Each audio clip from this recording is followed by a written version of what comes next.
നമസ്കാരം. ശ്രേഷ്ഠ ഭാരതം പൈതൃക ഭാരതത്തിന്റെ പുതിയൊരു അധ്യായത്തിലേക്ക് എല്ലാ പ്രിയപ്പെട്ട പ്രേക്ഷകർക്കും സ്വാഗതം. ഒപ്പം ആചാര്യസഭയ്ക്കും സ്വാഗതം. ശ്രേഷ്ഠ ഭാരതം പൈതൃക ഭാരതത്തിന്റെ 4ാം ഘട്ട മത്സരങ്ങളാണ് ഈ വേദിയിൽ നടന്നുകൊണ്ടിരിക്കുന്നത്. പുത്തൻ രൂപത്തിലും ഭാവത്തിലും പുത്തൻ ദൃശ്യാനുഭവമായിട്ടാണ് ഞങ്ങൾ നിങ്ങൾക്ക് മുമ്പിൽ എത്തുന്നത്. ഈ ഒരു ഘട്ടത്തിൽ 2 റൗണ്ടുകളാണ് ഉൾപ്പെടുത്തിയിരിക്കുന്നത്: സംവാദവും കഥാപാത്ര ഭാവ അവതരണവും. ഇന്നത്തെ എപ്പിസോഡിൽ നമുക്ക് ആദ്യം ആരംഭിക്കാം. വജ്രവ്യൂഹം.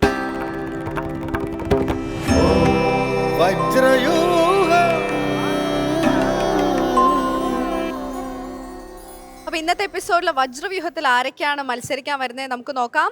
ആദ്യമായി സ്വാഗതം ചെയ്യുന്നു അമൃത വിദ്യാലയം കൊടുങ്ങല്ലൂർ.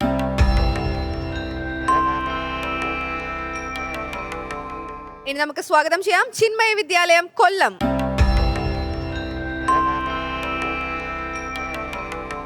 അപ്പൊ നമ്മുടെ 2 സ്കൂളിലെ കുട്ടികളും എത്തിയിട്ടുണ്ട്. അപ്പൊ നമുക്കൊന്ന് പരിചയപ്പെട്ടിട്ട് തുടങ്ങാം. എൻ്റെ പേര് അഞ്ചിമ, ഞാൻ 9ൽ പഠിക്കണം. ധനലക്ഷ്മി 10ൽ പഠിക്കണം. അഞ്ചിമ ലക്ഷ്മി, അതാണ്. ഓക്കെ, ഇനി ഇപ്പുറത്തെ സൈഡില് നിരുപമ +1, ഗോവിന്ദരാജ് 8th. ഇന്നത്തെ ഡിബേറ്റിനുള്ള വിഷയം ആരാ പറയാൻ പോകുന്നത്? ഗോവിന്ദരാജ് പറയുന്നോ? യുദ്ധത്തിന് മുന്നോടിയായി കൗരവ സഭയിലേക്കുള്ള ശ്രീകൃഷ്ണന്റെ ദൂത് വിഫലമോ? ഓക്കെ, അതിനെക്കുറിച്ചാണ് നമ്മൾ ഇന്ന് സംവദിക്കാൻ പോകുന്നത് അല്ലേ? അനുകൂലം കിട്ടണമെന്നാണോ പ്രതികൂലിച്ച് പറയാൻ കിട്ടണമെന്നാണോ ആഗ്രഹം? പ്രതികൂലിക്കാനാണ് ആഗ്രഹം. ഇവിടെയോ? 2 കൂട്ടർക്കും പ്രതികൂലിക്കാം. എന്നാ പിന്നെ ഇവരെ 2 പേരും പ്രതികൂലിക്കാൻ വിട്ടിട്ട് നമ്മുടെ ലക്ഷ്മി ടീച്ചറിനെ അനുകൂലിക്കാൻ വിട്ടാലോ? ഞാൻ അനുകൂലിക്കും. ആണല്ലേ? അതാ ഇഷ്ടം. അതാണ്. പക്ഷെ ഈ 4 പേരുടെ അടുത്ത് മുട്ടാൻ പറ്റുമോ? ഇല്ലല്ലേ? ബുദ്ധിമുട്ടാണ്. ടീച്ചർ മിടിക്കാണ്. എന്നാലും ഈ 4 പേരും കൂടെ ഒരേ സമയം അറ്റാക്ക് ചെയ്ത് കഴിഞ്ഞാൽ അതാണ്. അപ്പൊ അത് വേണ്ട അല്ലേ? ഇനി നിങ്ങളൊക്കെ അനുകൂലിച്ചാണോ പ്രതികൂലിച്ചാണോ സംസാരിക്കേണ്ടത് നമുക്ക് അറിയണ്ടേ? അത് തീരുമാനിക്കുന്നത് ഞാനല്ല, സ്വാമിജിയാണ്. അപ്പൊ നമുക്ക് സ്വാമിജിയുടെ അടുത്ത് പറയാം. സ്വാമിജി ആ ബൗളിനകത്തുനിന്ന് ഒരു ലോട്ട് എടുത്ത് നോക്കും. അതിൽ ആരുടെ പേരാണോ വരുന്നത് അവരാണ് അനുകൂലിച്ച് സംസാരിക്കേണ്ടത്. സെലക്ട് ചെയ്ത് കഴിഞ്ഞു. അമൃത വിദ്യാലയം കൊടുങ്ങല്ലൂർ.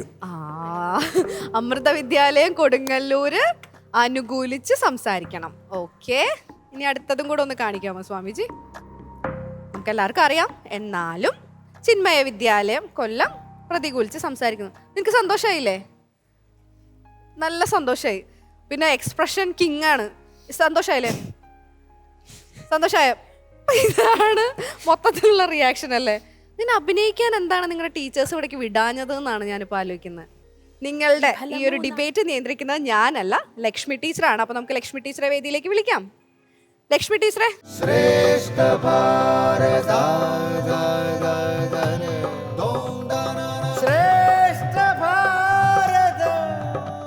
അപ്പൊ 2 കൂട്ടരും ആഗ്രഹിച്ചത് പ്രതികൂലിക്കാനാണെങ്കിൽ അവസരം അങ്ങനെ ഇല്ല. അതുകൊണ്ട് ഒരു കൂട്ടർക്ക് അനുകൂലിച്ചേ പറ്റൂ. അപ്പൊ എന്റെ കുട്ടികളെ ഞാൻ ടീച്ചറെ ഭദ്രമായി ഏൽപ്പിക്കുകയാണ്. അപ്പോൾ നിങ്ങൾക്ക് ഓൾ ദി വെരി ബെസ്റ്റ്.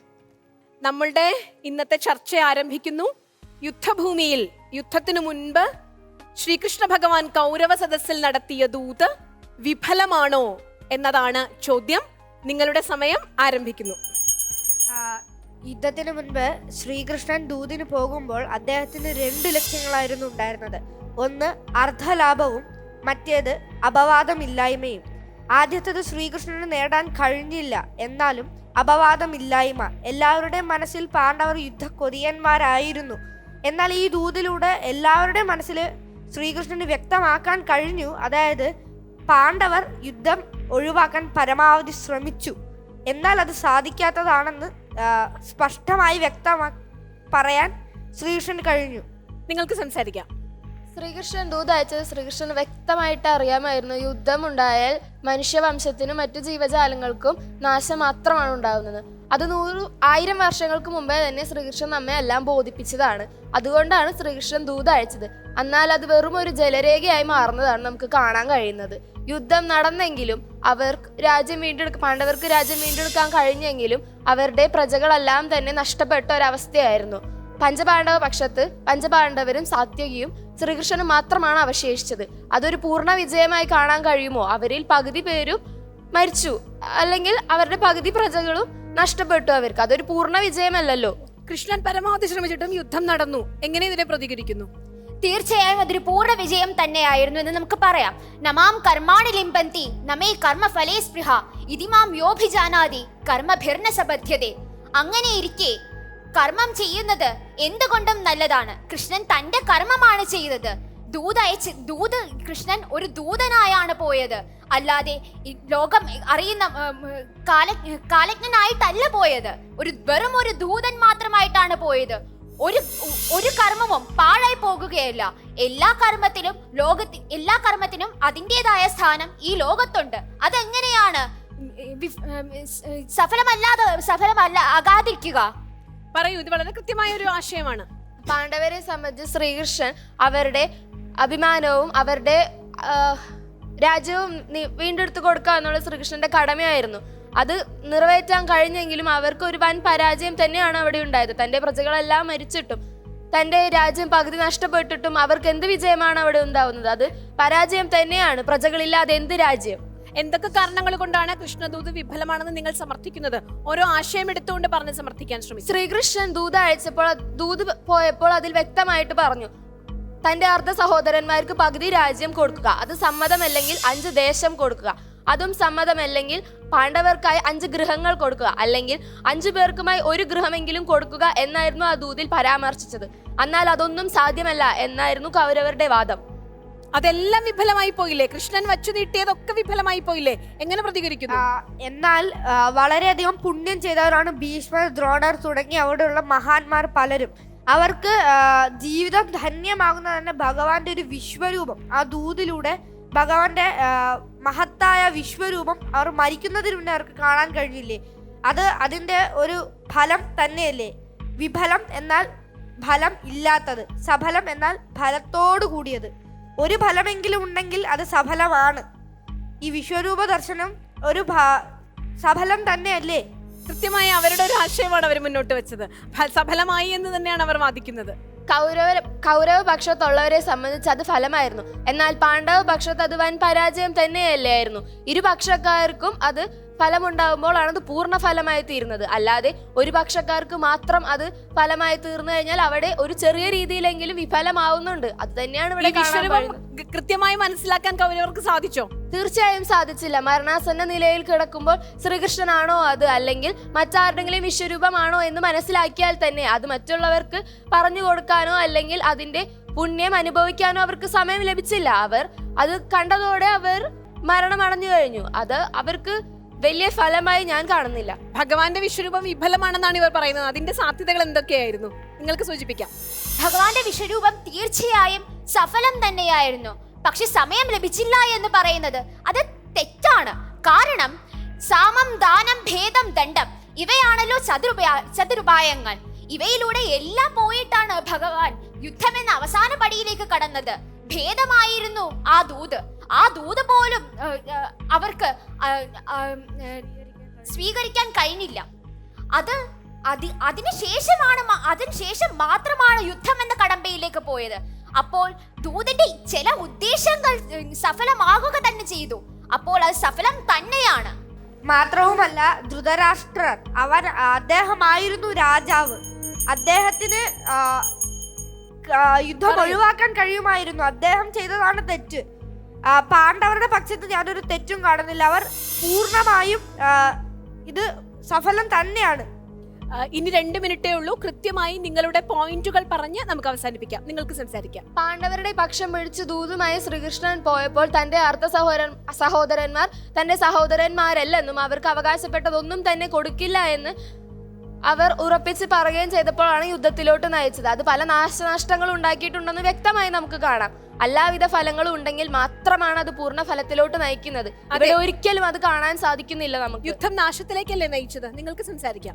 പരിത്രാണായ സാധൂനാം വിനാശായ ച ദുഷ്കൃതാം ധർമ്മ സംസ്ഥാപനാർത്ഥായ സംഭവാമി യുഗേ യുഗേ. ഒരു കർമ്മം ചെയ്താൽ അതിനൊരു മറ്റൊരു വശം ഉണ്ടെന്ന് തീർച്ചയായും നമുക്കറിയാം. അതിന്റെ ഒരു മറ്റൊരു വശമാണ് മരണം എന്നുള്ളത്. യുഗാന്തരങ്ങൾ കഴിയുമ്പോൾ മറ്റു യുഗങ്ങൾ വരുന്നുണ്ട്. അതുപോലെ തന്നെ യുദ്ധത്തിന്റെ മറ്റൊരു ഭാഗം തന്നെയാണ് മരണം. കർമ്മം ചെയ്തതാണ് ഏറ്റവും വലിയ ധർമ്മം. നിങ്ങൾക്ക് അത്യാവശ്യമായി പറയേണ്ട പോയിന്റ് പറഞ്ഞ് കൺക്ലൂഡ് ചെയ്യാം. ബാക്കിയുള്ളവരെ പോലെയാണോ ഭഗവാൻ ശ്രീകൃഷ്ണൻ? 2 പേർക്കും ഗണനീയനല്ലേ? അപ്പോൾ അദ്ദേഹത്തിന്റെ ദൂതിന് ഫലം ഉണ്ടാകണമായിരുന്നു. തീർച്ചയായും ഉണ്ടാകണമായിരുന്നു. എന്നാൽ അവിടെ ഒരു ഫലവും കാണാൻ കഴിയുന്നില്ല തന്നെയാണ് എന്റെ വാദം. നിർധനരുടെ കേഴൽ ലോകം കേൾക്കുന്നില്ല. നിർധനർ ഇലയും കായും കനികളും ഒന്നുമില്ലാത്ത ഉണങ്ങിയ മരം പോലെയാണ്. അവർ ജീവിക്കുന്നത് തന്നെ മരണം പോലെയാണ്. അങ്ങനത്തെ അവസ്ഥയായിരുന്നു യുധിഷ്ഠിരന്. അതിൽ നിന്ന് യുദ്ധത്തിലൂടെ ആണെങ്കിലും അവരുടെ രാജ്യവും അവർ ചോദിച്ചത് മിനിമം ഒരു ഗൃഹമാണ്. അതുപോലും കൊടുക്കാത്തത് കൊണ്ടാണ് യുദ്ധം നടന്നത്. വളരെ നന്നായി, വളരെ നല്ല ആശയങ്ങളായിരുന്നു. നമുക്ക് തൽക്കാലം ഇതിവിടെ അവസാനിപ്പിച്ച് ഭാരത ചേച്ചിയെ അടുത്ത കാര്യക്രമങ്ങൾക്കായിട്ട് വിളിക്കാം.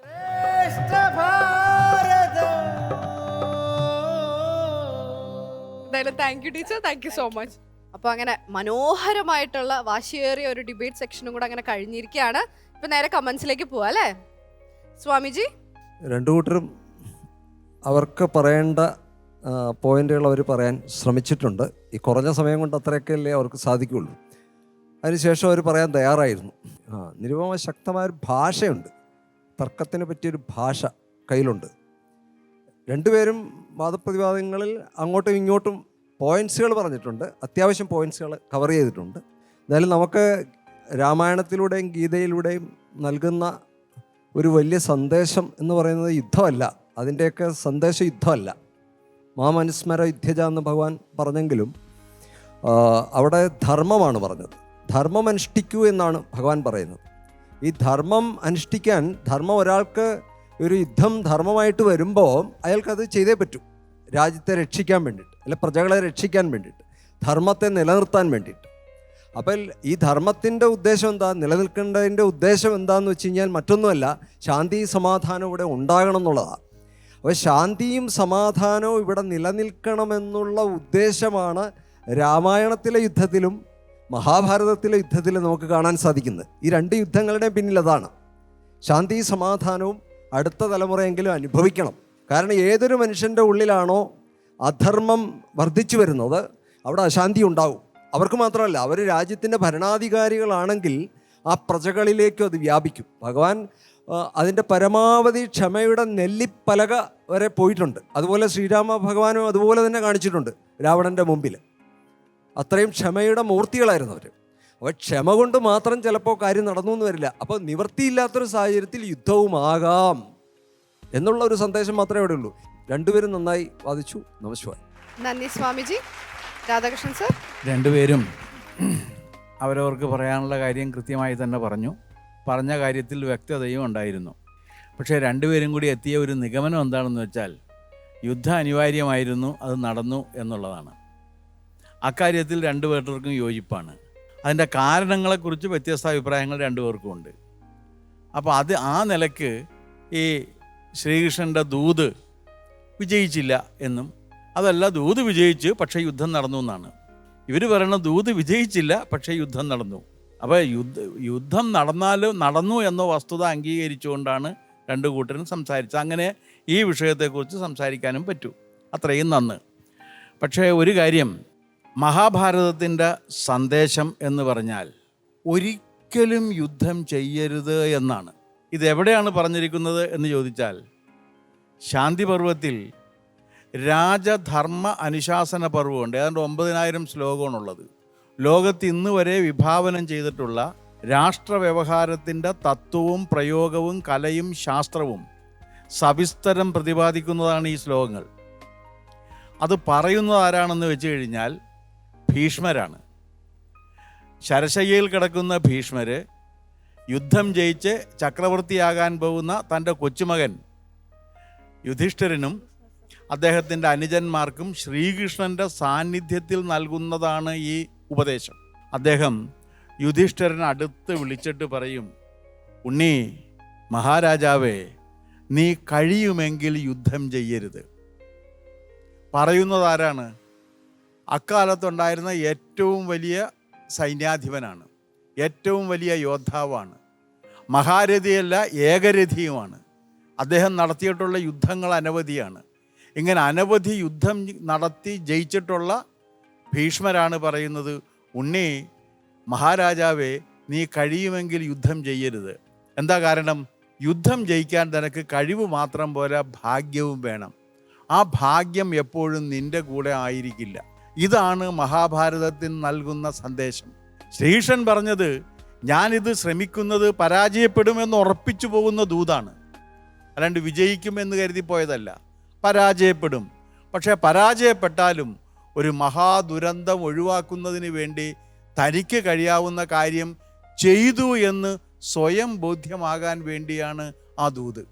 നിങ്ങൾ നിങ്ങളുടെ കാര്യം മനോഹരമായി പറഞ്ഞു. Thank you sir. Lakshmi teacher? ഗംഭീരമായി, നല്ല വാദങ്ങളായിരുന്നു. പ്രത്യേകിച്ചും രണ്ട് പക്ഷവും കൂടി ചേർന്നുകൊണ്ട് എത്തിയ നിഗമനവും വളരെ കൃത്യമായ നിഗമനം തന്നെയായിരുന്നു. നമ്മളൊന്ന് ആലോചിച്ചു നോക്കൂ, കൊടിയ അധർമ്മം നടക്കുമ്പോൾ, വലിയ വലിയ നമ്മൾ മനസ്സിൽ ആദരവോടെ കരുതിയിരുന്നവരിൽ നിന്നും അധർമ്മം പ്രവർത്തിക്കപ്പെടുമ്പോൾ, നാട് നശിക്കാൻ പോകുന്നു എന്ന് നമ്മൾ ആകുലപ്പെടുമ്പോൾ, ലോകത്തെല്ലായിടത്തും അനീതി വർദ്ധിക്കുമ്പോൾ ഒരു അരുത് എന്ന സ്വരത്തിന് വലിയ പ്രസക്തിയുണ്ട്. ആ സ്വരം പക്ഷെ വളരെ ചെറുതായിരിക്കാം, അത് ചെലുമ്പിച്ച ശബ്ദമായിരിക്കാം, അതിന് വലിയ ശക്തി ഉണ്ടായിക്കൊള്ളണമെന്നില്ല. നമുക്ക് കീജയ് വിളിക്കാൻ പിറകിൽ ആയിരങ്ങൾ ഉണ്ടായിക്കൊള്ളണമെന്നില്ല. നമ്മുടെ ശബ്ദം മാത്രമേ ഉണ്ടാവൂ. പക്ഷേ ഒരനീതി നടക്കുമ്പോൾ നമ്മൾ ഒരാളെങ്കിലും അരുത്, അത് ചെയ്യരുത് എന്ന് പറയാൻ സാധിച്ചാൽ അവനെയല്ലേ നമ്മൾ ധീരൻ എന്ന് വിളിക്കുന്നത്? അതാണ് മഹാഭാരതത്തിൽ കൃഷ്ണദൗത്യം വിജയിച്ചു എന്നതിന് ഏറ്റവും വലിയ തെളിവ്. ഒരൊറ്റ കാര്യം കൂടി പറഞ്ഞോട്ടെ. ഈ യുദ്ധത്തിന് ദൂതിന് പോകുന്നതിന് മുൻപ് കൃഷ്ണൻ എല്ലാവരോടും പോയി ചോദിച്ചു എന്ത് ചെയ്യണം. അപ്പൊ എല്ലാവരും പറഞ്ഞു നമുക്ക് യുദ്ധം വേണ്ട, ഇത്രയും ദുരന്തങ്ങളിലേക്ക് കൊണ്ടുപോകുന്ന ഒരു യുദ്ധം നമുക്ക് വേണ്ട. അങ്ങനെയാണ് കൃഷ്ണൻ അത് പോകാൻ തീരുമാനിച്ചത്. പക്ഷെ ഒരാൾ മാത്രം, അതാരായിരുന്നു? ദ്രൗപദിയായിരുന്നു. കേശമിതു കണ്ടു നീ കേശവാഗമിക്കേണം എന്ന് പറഞ്ഞു. എന്റെ അഭിമാനം സംരക്ഷിക്കാൻ യുദ്ധം സംഭവിക്കണം. അപ്പൊ ചിലയിടത്ത് സ്ത്രീയുടെ അഭിമാനം സംരക്ഷിക്കാൻ യുദ്ധം സംഭവിച്ചേ മതിയാകൂ. സ്ത്രീ എന്ന് പറഞ്ഞാൽ രാജ്യം തന്നെയാണ്. അതാണ് മഹാഭാരതത്തിലൂടെ എനിക്ക് തോന്നുന്ന ഒരാശയം. Thank you teacher. അപ്പോൾ നല്ല കമന്റ്സ് ആണ് കേട്ടത്. ഇനി നേരെ മാർക്സിലേക്ക് പോവാം അല്ലേ? സ്വാമിജി, ഓരോ സ്കൂളിനും ഔട്ട് ഓഫ് 10 എത്ര മാർക്സ് ആണ് കൊടുക്കുന്നത്? 2 സ്കൂളിനും 8 മാർക്ക് വെച്ച് കൊടുക്കും. മനസ്സിലായോ? 2 സ്കൂളിനും 8 മാർക്ക്. സർ? 2 പേർക്കും 8 മാർക്ക് വെച്ച്. വീണ്ടും 8 മാർക്ക് 2 കൂട്ടർക്കും. ഈശ്വര, ഞാനൊരു വിഷമവൃത്തത്തിലായി. ഞാൻ പണ്ട് മുതലേ ശീലിച്ചേക്കണത് മഹാജനോ ഏനഗത സപന്ഥ എന്നാണ്. മഹാത്മാക്കൾ പോയ വഴിയെ പോണം എന്നാണ്. ഇവർ രണ്ടുപേരും കൃത്യമായ വഴി പിന്തുടർന്ന സ്ഥിതിക്ക് ഞാൻ 2 പേർക്കും 18 മാർക്ക് വീതം കൊടുക്കും. സൂപ്പർ, നല്ല മാർക്സ് ആണ് കിട്ടിയതല്ലേ? ഇനി ടോട്ടൽ അറിയണ്ടേ? ഇനിയിപ്പോ 2 കൂട്ടർക്ക് അങ്ങനെ സർപ്രൈസ് സസ്പെൻസ് ഒന്നുമില്ല, ആര് ഫസ്റ്റ് ആര് സെക്കൻഡ് എന്നല്ലേ. 2 കൂട്ടർക്ക് ഒരേ മാർക്കാണ്. ആ മാർക്കാണ് 34, 34 ഔട്ട് ഓഫ് 40. 2 സ്കൂളുകാർക്കും അപ്പോൾ ഒരേ മാർക്ക് കിട്ടിയിട്ടുണ്ട്. അപ്പം നിങ്ങൾ വാദിച്ചതും ഇതൊക്കെ നന്നായി എന്ന് അർത്ഥം അല്ലേ? അപ്പോൾ മാർക്കൊക്കെ നന്നായിട്ട് കിട്ടി. ഇനിയിപ്പം ഒറ്റ കാര്യം കൂടെ ഞാൻ പറയുകയാണ്. നമ്മളുടെ എല്ലാ കുട്ടികളും അവരുടെ മാതാപിതാക്കളും ടീച്ചേഴ്സൊക്കെ നമ്മളുടെ ഈ ഷോയ്ക്ക് വേണ്ടിയിട്ട് ഒരുപാട് എഫേർട്ട് ഇട്ട് വരുന്നുണ്ട്. ഇന്ന് ധനലക്ഷ്മി ഇവിടെ വരുന്ന സമയത്ത് നല്ല പനിയാണ്. ഡോക്ടറെ കണ്ട് മെഡിസിൻ എടുത്തുകൊണ്ടാണ് നിൽക്കുന്നത്. ഇങ്ങനെ പലപ്പോഴും നമുക്ക് ഇങ്ങനെ നിൽക്കുന്നത്, നമ്മൾ ഒരുപാട് നേരം നിൽക്കുന്നൊക്കെ അവസരമുണ്ട്. പക്ഷെ എന്നാൽ പോലും ആ ഒരു എഫേർട്ട് ഇട്ട് ഇവിടെ നിൽക്കുന്നതിന് ഒരു സ്പെഷ്യൽ താങ്ക് യു. അപ്പം നമ്മളുടെ വജ്രവ്യൂഹം ദേ ഇവിടെ അവസാനിക്കുകയാണ്. ഇനി നമുക്ക് പോകാം മകരവ്യൂഹത്തിലേക്ക്.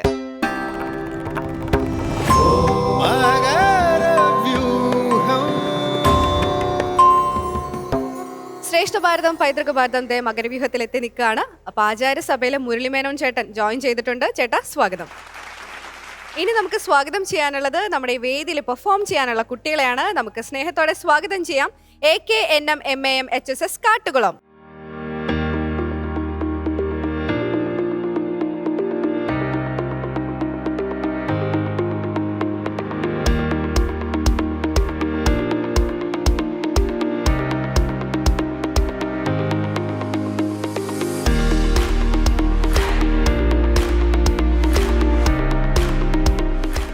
നമസ്കാരം, ഞങ്ങൾ കാട്ടുകുളം സ്കൂളിലത്തെ വിദ്യാർത്ഥികളാണ്. ഞങ്ങളിന്നിവിടെ രാവണനെയാണ് അവതരിപ്പിക്കുന്നത്. രാവണൻ്റെ ശൃംഗാരം, രൗദ്രം, വീരം എന്നീ ഭാവങ്ങളാണ്. ഞങ്ങളെ ഇതിന് തയ്യാറാക്കിയ എല്ലാ ടീച്ചേഴ്സിനും നന്ദി. ഈ റൗണ്ടിൽ ഞങ്ങൾക്ക് നന്നായി ചെയ്യാൻ പറ്റുന്നതന്നെ ഞങ്ങൾ വിശ്വസിക്കുന്നു. നന്ദി.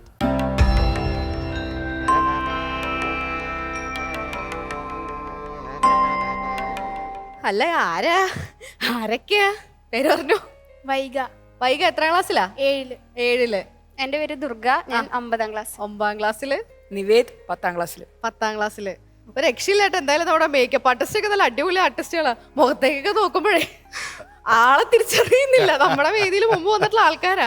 ആരെയും തിരിച്ചറിയാൻ പറ്റാത്ത രീതിയിലാക്കി തന്നിട്ടുണ്ട്. അപ്പൊ ഇനിയിപ്പം ആരെയാണ് നിങ്ങൾ ചെയ്യുന്നത്? ഏത് ക്യാരക്ടറാണ്? രാവണൻ. ഓക്കെ. ഇനി രാവണന്റെ ഏതൊക്കെ കഥ എന്താ പറയാ ഭാവങ്ങളാണ് ചെയ്യുന്നത്? രാവണന്റെ ശൃംഗാരം, ശൃംഗാരം, വീരം, വീരം, രൗദ്രം. രൗദ്രം. എന്തായാലും രാവണന്റെ ശൃംഗാരം ഞാൻ ഇതുവരെ ആരും ചെയ്തിട്ടില്ല. ഞാൻ ഭയങ്കര എക്സൈറ്റഡ് ആണ്. അപ്പൊ യുക്തരും മധുരസനരും മദനാർത്തരുമായ കിന്നരന്മാർ അതാ അതാ പാടുന്നു. കാറ്റിൽ, ഈ കാറ്റിലാടുന്ന മരങ്ങൾ പൂമഴ പെയ്യിക്കുന്നു.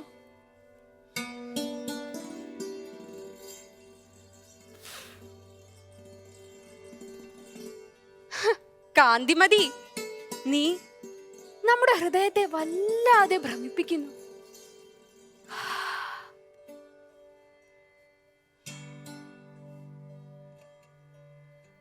കടമ്പുകൾ, കൈതകൾ, പുന്നകൾ, പൂത്തുലഞ്ഞ മാവുകൾ, ഈ സുഗന്ധങ്ങളെല്ലാം ഒന്നിച്ച് വന്ന പോലെ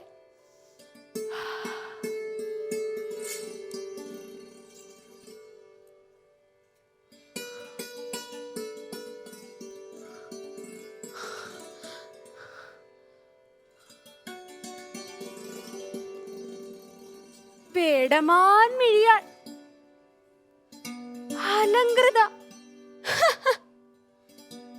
തുടുത്ത കവിളുകൾ, കലിക പോലുള്ള നാസിക, പനിനീർദളം പോലുള്ള അധരങ്ങൾ,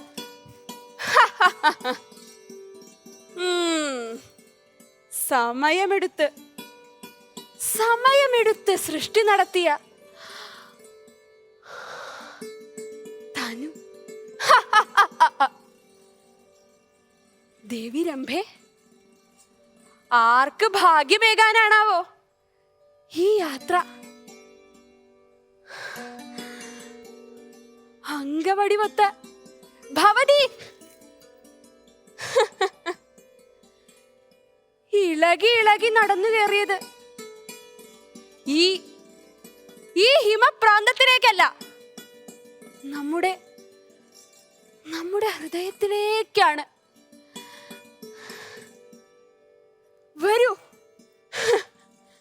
മുപ്പാരിനും ദേവനാണ് നാം. നമ്മെ പ്രാപിക്കൂ. ഇന്ദ്രനും വിഷ്ണുവും അശ്വനികളുമെല്ലാം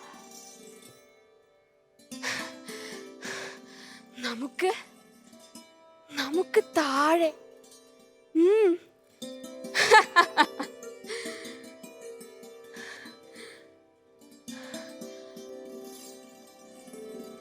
ദേവി, ഈ പൗലസ്ത്യൻ രാവണൻ ഇതാ കൈകൂപ്പി വീണ്ടും വീണ്ടും യാചിക്കുന്നു. ഈ സൗന്ദര്യം രാവണനെ കീഴടക്കിയിരിക്കുന്നു.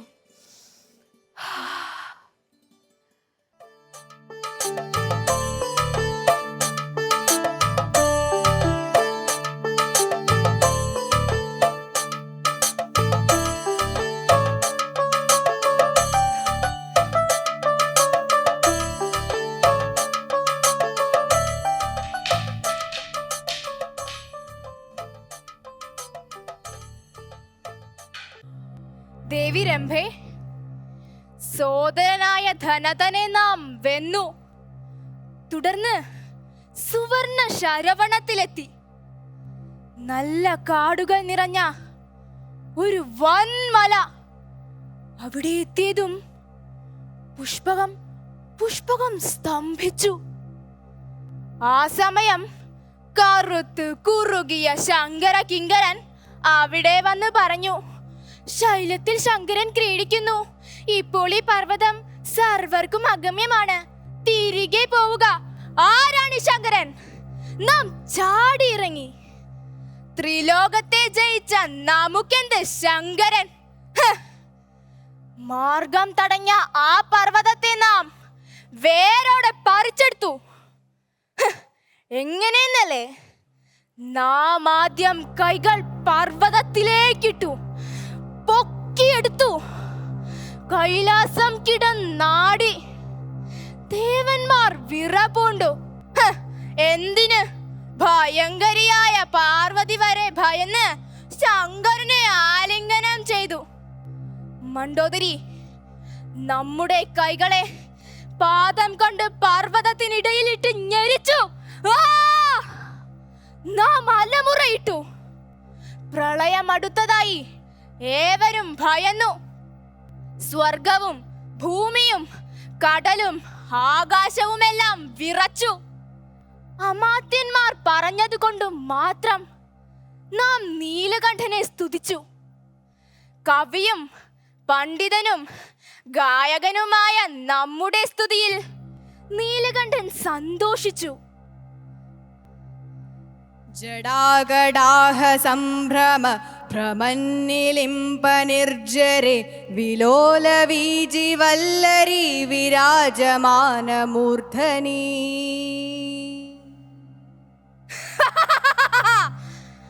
നമ്മെ പശുപതി വാഴ്ത്താൻ തുടങ്ങി. 3 ലോകത്തെയും പേടിപ്പെടുത്തിക്കൊണ്ട് രവം പുറപ്പെടുവിച്ച നമ്മെ രാവണൻ എന്ന് സ്തുതിച്ചു.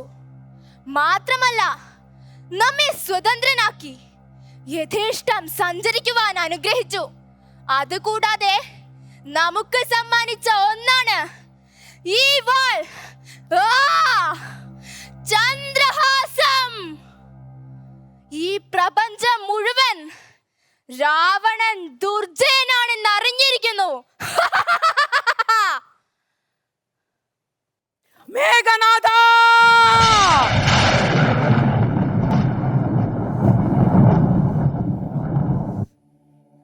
വാവിന്നാൾ കോൽ കൊണ്ട കടൽ പോലെ ശത്രുസേനയിലേക്ക് കടന്നു കയറുന്നവൻ, ബ്രഹ്മാസ്ത്ര വേത്താവ്, പ്രാജ്ഞൻ, മഹാബലൻ, രുദ്രനാൽ പണ്ട് മഹാമായയെ സമ്മാനിച്ചവൻ, അതിരഥൻ, സർവലോക ഭയങ്കരൻ, ബ്രഹ്മവരത്താൽ ബ്രഹ്മാസ്ത്രവും കാമകങ്ങളായ കുതിരകളെയും വശത്താക്കിയവൻ, നമ്മുടെ കോമളനായ പുത്രൻ.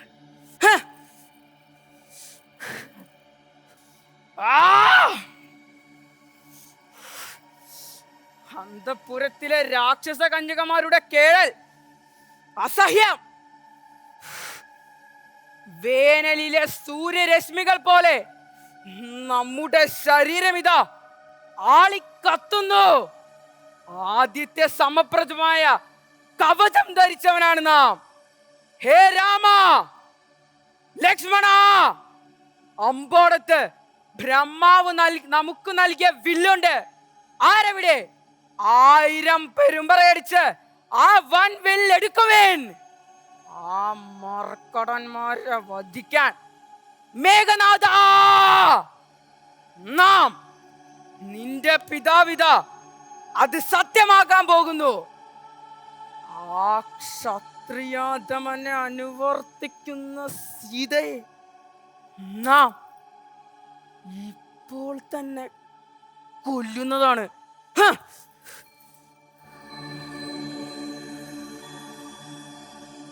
ഹേ സുപാർശ്വ, അമാത്യ, നീ പറഞ്ഞത് ശരി തന്നെ. ഇന്ന് കൃഷ്ണപക്ഷ ചതുർദശി. നാളെ അമാവാസിയിൽ പുറപ്പെടാം. ദാശരഥി രാമ, തയ്യാറായിക്കോളൂ ഈ ദശാനനോട് ഏറ്റുമുട്ടാൻ.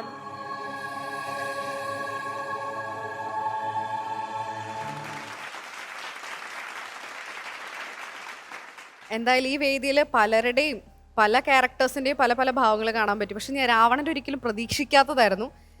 അതുകൊണ്ട് ഞാൻ ഭയങ്കരമായിട്ട് എൻജോയ് ചെയ്തു. പ്രത്യേകിച്ച് ഇദ്ദേഹത്തിന്റെ, കാരണം ഞാൻ അവിടെ ഇരുന്ന് ഇങ്ങനെ നോക്കിക്കൊണ്ടിരിക്കുകയായിരുന്നു. അപ്പൊ ഈ സിംഹാസനത്തിന്റെ മുമ്പിൽ നിന്ന് വന്നിട്ട് ഇങ്ങനെ നോക്കിയിട്ട് ഒരു ഡയലോഗ് പറഞ്ഞു. ഞാൻ അവിടെ ഇങ്ങനെ ഇരിക്കുകയായിരുന്നേ. ആ ഡയലോഗ് പറഞ്ഞ വഴിക്ക് ഞാനൊന്ന് അലോട്ടാ, ഇനിയിപ്പോ അങ്ങോട്ടെങ്കിലും വന്ന് എനിക്കിട്ട് ഒരെണ്ണം തരൂ. ഇവരുടെ പ്ലാൻ എന്തൊക്കെയാന്ന് നമുക്ക് അറിയൂ. അങ്ങനെ ഒരു പ്ലാൻ ഒന്നും ഇല്ലായിരുന്നല്ലോ. എന്തോ ഒരു രാക്ഷസ കന്യകമാരോ എന്തൊക്കെയോ പറയുന്നുണ്ടായിരുന്നു. അതൊക്കെ എനിക്ക് എന്തോ എവിടെ കൊണ്ട പോലെയൊക്കെ ഒരു തോന്നലും തോന്നി. കയ്യിൽ നിന്നിട്ട് പറഞ്ഞതാണോ നമ്മൾ എനിക്ക് ആ സമയത്താണ് ഇങ്ങനെ വന്നത്, ഇങ്ങനെ ഒരു വരവ്. എന്തായാലും കൊള്ളായിരുന്നു, അടിപൊളിയായിരുന്നു കേട്ടോ.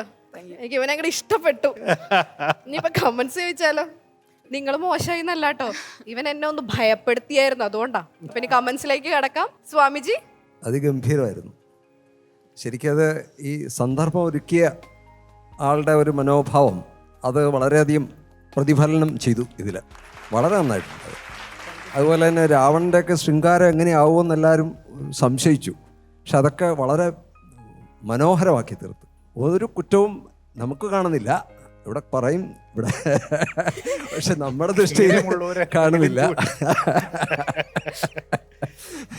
അത്ര സൂപ്പറായിട്ടുണ്ട് നിങ്ങൾ 3 പേരും. ആ രാവണനുമായിട്ട് ശരിക്കും താതാമ്യപ്പെട്ടു തന്നെയാണ്. അദ്ദേഹം കൈചുരുട്ടി പിടിച്ച് അന്നേരം മുതൽ ഇരിക്കുകയാണ്. ഏതായാലും നമുക്കറിയാം രാവണൻ എന്ന ആ ഒരു പൗരുഷഭാവം രാവണൻ എപ്പോഴും ഉണ്ടായിരുന്നു എന്നുള്ളത്.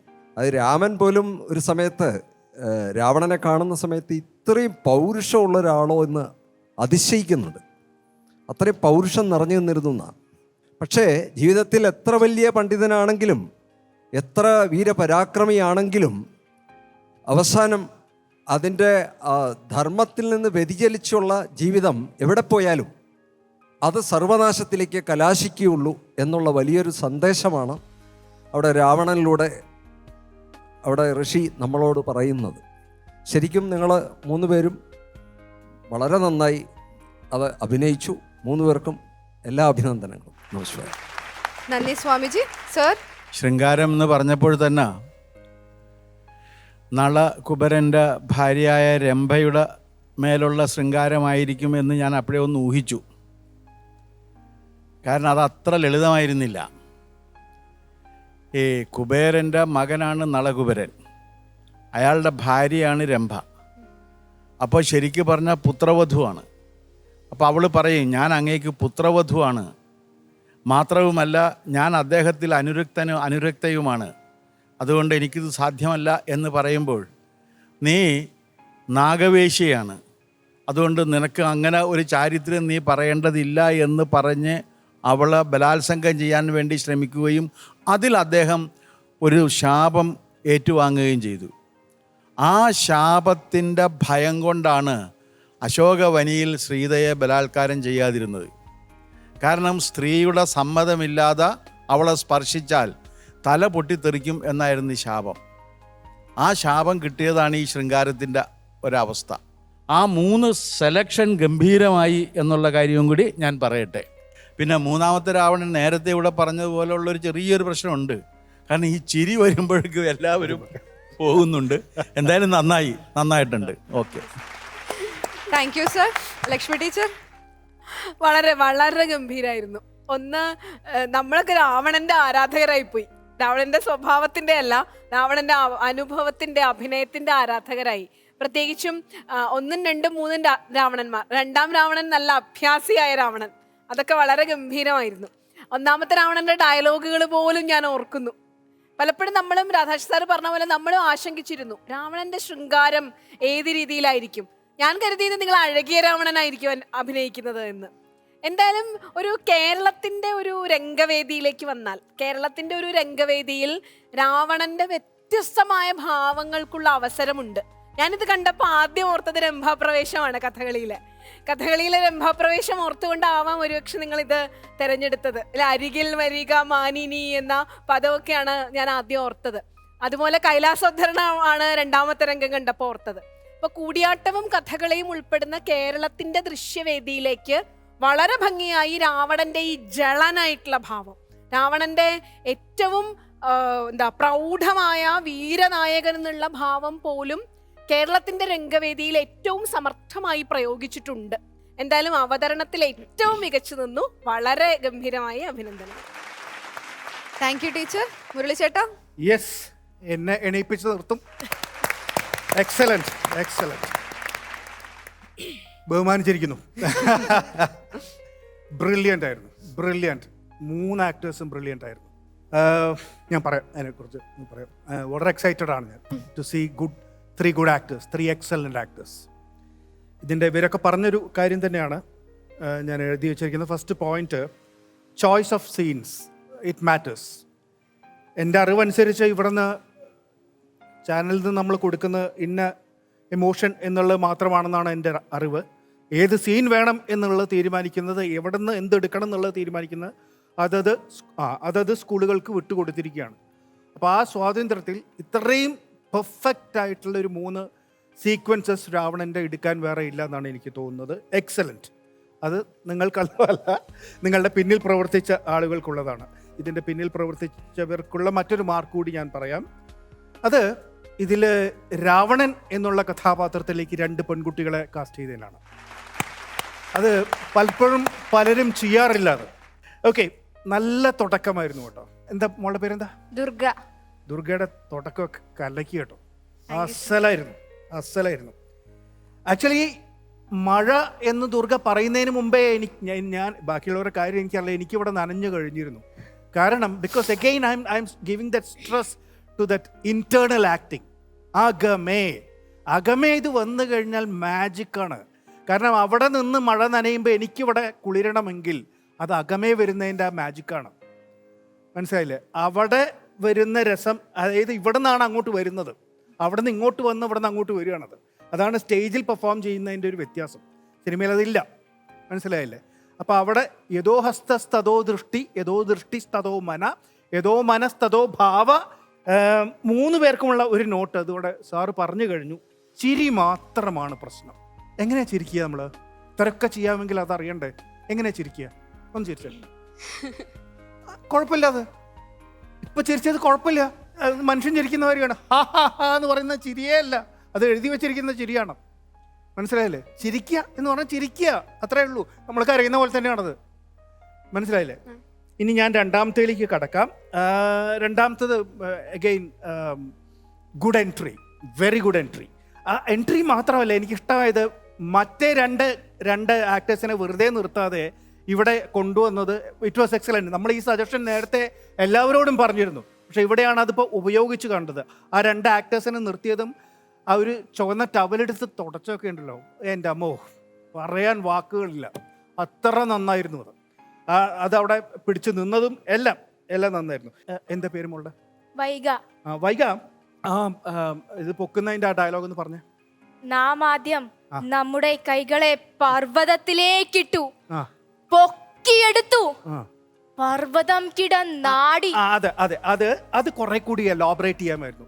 ടക്കുന്നെടുക്കാതെ ഇത് പൊക്കി അതിട്ട് പതുക്കെ പതുക്കെ പതുക്കെ പതുക്കെ പതുക്കെ പതുക്കെ പതുക്കെ അങ്ങനെ കൊണ്ടുവന്ന് വലുതാക്കി നിർത്തി. അപ്പോഴൊക്കെ ഡയലോഗ് പറയാട്ടോ, മനസ്സിലായോ? പക്ഷെ അപ്പോഴൊക്കെ ഇതിൻ്റെ സ്ട്രഗിൾ കുറച്ചുകൂടി എലോബറേറ്റ് ചെയ്യാമായിരുന്നു.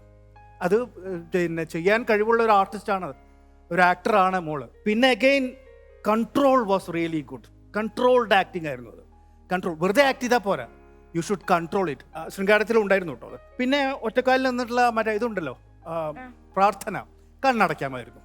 കണ്ണ് തുറന്നതിന് പകരം, കാരണം അവിടെ കണ്ണിന് പ്രസക്തിയില്ല. മനസ്സിലായില്ലേ? കണ്ണടച്ചങ്ങ് നിന്നിരുന്നെങ്കിൽ കുറെ കൂടി ബെറ്റർ. ഇതൊക്കെ പോയിന്റ്സ് ആണ് കേട്ടോ, ഇതൊന്നും കുറ്റമല്ലേ, പോയിന്റ്സ് ആണ്. അങ്ങനെ ആയിരുന്നെങ്കിൽ നന്നാകാമായിരുന്നു എന്നുള്ള പോയിന്റ്സ് മാത്രമാണ്. എനിവേ, ആ സെക്കൻഡ് പീസ് എനിക്ക് തോന്നിയത് നല്ലൊരു ഒരു മോണോലോഗാണത്. അത് ആ മോണോലോഗ് ട്രീറ്റ്മെൻ്റ് ആണ് എനിക്ക് കൊടുത്തത്. അത് വളരെ നന്നായിരുന്നു. Now the third one, excellent ആയി. മോൻ്റെ പേരെന്താണ്? നിവേദ്. എക്സലൻ്റ് ആയി കേട്ടോ. തുടക്കത്തിൽ തന്നെയുള്ള മേഘനാഥ എന്നുള്ള വിളി തന്നെ അവിടെ ഇത് കഴിഞ്ഞു. അത് മനസ്സിലായില്ലേ? പിന്നെ അവിടെ നമുക്ക് താഴെ വരാൻ പറ്റില്ല, കാരണം അവിടെ നിന്ന് മേലോട്ട് കയറി പോവുക തന്നെയാണ് ചെയ്തത്. വേറൊരു അഭിപ്രായ വ്യത്യാസം എനിക്ക് അവിടെ ഉള്ളത്, അവിടെ സിംഹാസനം കൊണ്ടുവന്ന് വെച്ച സ്ഥിതിക്ക് അത് കുറച്ചുകൂടി ഉപയോഗിക്കാമായിരുന്നു എന്നാണ് എനിക്ക് തോന്നുന്നത്. Rather than again walking up and down. ചിലത് അവിടെ ഇരുന്ന് ചെയ്യാമായിരുന്നു. 3 പേരുടെയും ഫിനിഷിങ് ഗംഭീരമായിരുന്നു. ഇപ്പം നമ്മൾ നേരത്തെ മേഘനാഥ എന്ന് വിളിച്ചില്ലേ, എങ്ങനെ വിളിച്ചു നോട്ടെ? മേഘനാഥ. ഇതുപോലെ ഒന്ന് വരതേ എന്നൊന്ന് വിളിച്ചേ, പറയാൻ പറ്റുമോ നോക്കട്ടെ ഒന്ന്. വരദേ.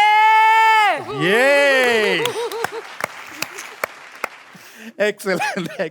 Thank you very much. Thank you Murali ചേട്ടാ. മുരളിച്ചേട്ടൻ്റെ അടുത്ത് നിന്ന് ഇത്രയും നല്ല കാര്യങ്ങൾ കേക്ക് എണീറ്റ് നിന്നിട്ട് അഭിനന്ദിക്കാന്നൊക്കെ പറഞ്ഞു കഴിഞ്ഞാൽ എന്തോ നിങ്ങൾ ലോട്ടറി എടുത്തു കഴിഞ്ഞാൽ മിക്കവാറും അടിക്കും കേട്ടോ. 3 പേർക്കും അടിക്കും ഫസ്റ്റ് പ്രൈസ്. അതാണ് ഇന്നത്തെ അവസ്ഥ. എന്തായാലും ഹാപ്പി അല്ലേ എല്ലാവരും? ഇനി നമുക്ക് മാർക്സ് ചോദിക്കാം. 4 എന്റെ രാവണ ധൈര്യമായി ഒന്ന് തൊടാൻ ചെറുതായിട്ട് വരതേന്നൊക്കെ വിളിക്കുന്നുണ്ട്. ഏതായാലും മാർക്സ് ചോദിക്കാം. സ്വാമിജി ഔട്ട് ഓഫ് 10 മാർക്ക് കുറയ്ക്കുന്നില്ല, 10 തന്നെ. 10ൽ 10. Super sir. 9. 10ൽ 9 mark. Lakshmi teacher 9.5. 9.5 out of 10. Murali ചേട്ടാ 20ൽ 19 മാർക്കുണ്ട്. 19 മാർക്ക്. അപ്പൊ ഞാൻ നേരത്തെ പറഞ്ഞ കാര്യത്തിൽ ഒരു മാറ്റമില്ല. നിങ്ങൾക്ക് 3 പേർക്ക് ഒരുമിച്ച് ലോട്ടറി അടിക്കും. അത് ഫസ്റ്റ് പ്രൈസ്. 47.5 ആണ് 50ൽ കിട്ടിയിരിക്കുന്നത്. കൺഗ്രാറ്റുലേഷൻസ്, സൂപ്പർ ആയിരുന്നു. ഇനിയിപ്പോ ഇവർ ഇത്രയും സന്തോഷമായിട്ടൊക്കെ നിൽക്കല്ലേ, ഈ ഒരു പെർഫോമൻസ് അങ്ങോട്ട് അവസാനിപ്പിക്കാനോ ഇവരെ അങ്ങ് പറഞ്ഞു വിടാനോ തോന്നുന്നില്ല. അതുകൊണ്ട് വേറൊരു പെർഫോമൻസ് ഞാനിങ്ങനെ സംഘടിപ്പിച്ച് വെക്കുന്നുണ്ട്. എന്താണോ? ഒരു കഥകളി അല്ലേ? അല്ലേ? ഒരു ചെറിയൊരു പോർഷൻ കഥകളി ചെയ്യാനായിട്ട് അല്ലേ? രാവണന്റെ ഈ വേഷത്തിൽ തന്നെ ചെയ്യാലോ. അപ്പൊ ഈ ഒരു വേഷത്തിൽ തന്നെ നമുക്ക് കാണാം അല്ലേ?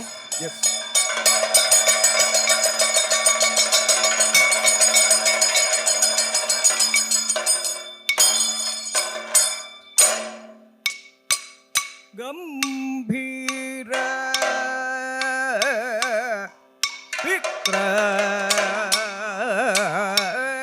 വിക്രമ വീര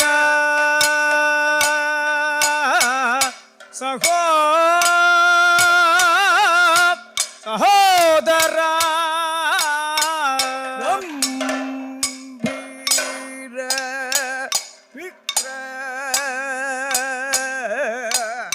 വിക്രമ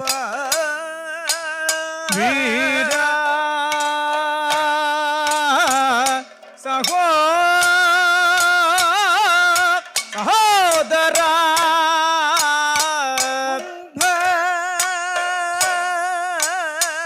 കുംഭകർണ സഹജ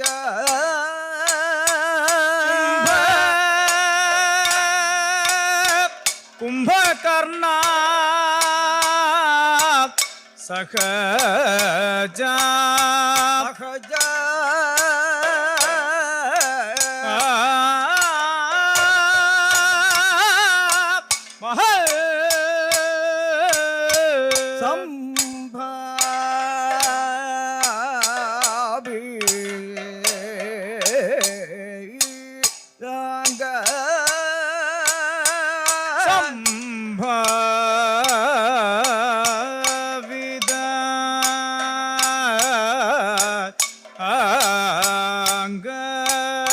വിഭീഷണ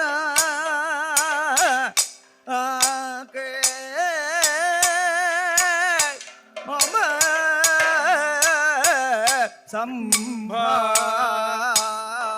സംഭാഷിത സുമതേ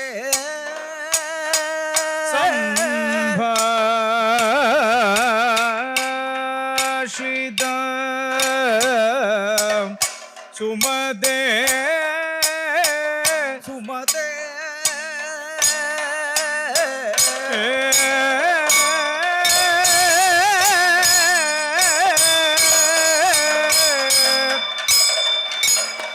അപ്പൊ രാവണനായിട്ട് മുമ്പേ ലേശം പരിചയം ഉണ്ടായിരിക്കണു. അതെ അല്ല, എപ്പോഴും രാവണനെ തന്നെ തെരഞ്ഞെടുത്തിരിക്കണം. അതെ അതെ അതെ അതെ. അപ്പൊ ആ ഒരു പരിചയം വെച്ചിട്ടാണ് ഇത്രയും കലക്കിയത് സ്റ്റേജില്. പക്ഷെ എനിക്ക് എന്തായാലും മോളുടെ ആ പെർഫോമൻസ് ശരിക്കും ഒന്ന് വേദിയിൽ കാണുന്ന ഭയങ്കരമായിട്ട് ആഗ്രഹം തോന്നിയോട്ടെ ഈ ഒരു ചെറിയൊരു പീസ് കണ്ടപ്പോഴത്തേനും. Thank you. ഇതിന്റെ ഇടയിൽ എൻ്റെ അടുത്തൊരു ഡയലോഗ് പറഞ്ഞായിരുന്നു, പക്ഷെ ഓഫ് റെക്കോർഡിലായി പോയി എന്ന് പറഞ്ഞ് പറയില്ല. ഞങ്ങൾ ആരോടും പറയില്ല. പറഞ്ഞു ഞാൻ കഴിഞ്ഞ തവണ ഇവിടെ മന്ത്രിയായിട്ട് വന്നിരുന്നു. അപ്പൊ ഇത് തരണം എന്ന് പറഞ്ഞു. പക്ഷെ ഞാൻ അയച്ചപ്പോഴേക്കും കാണാനില്ല. അത് വേണേ കൊടുക്കാം.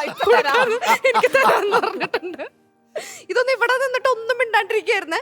ഞങ്ങൾ ഈ പെർഫോമൻസ് കാണാൻ സൈഡിലേക്ക് ആയിട്ടേ ഇവരിത് റെഡിയാക്കണ ടൈം ഉണ്ടല്ലോ. അപ്പൊ ചേച്ചി കഴിഞ്ഞ പ്രാവശ്യം ചോദിച്ചിട്ടുണ്ടായിരുന്നില്ല, ഇപ്രാവശ്യം തരാന്ന് പറഞ്ഞിട്ടാണ് നിക്കണേ. ഇവിടെ ഒരക്ഷരം മിണ്ടിയവൻ. എന്തായാലും ഇത് ഞാൻ മേടിച്ചിട്ടേ ഇന്ന് പോവുള്ളൂ. അപ്പോൾ നല്ല പെർഫോമൻസ് ആയിരുന്നു, കഥകളിയും നല്ലതായിരുന്നു. അപ്പോൾ എന്തായാലും ഇനിയുള്ള റൗണ്ടുകളിൽ നമുക്ക് വീണ്ടും വീണ്ടും ഈ വേദിയിൽ വെച്ച് കാണാം. Thank you so much.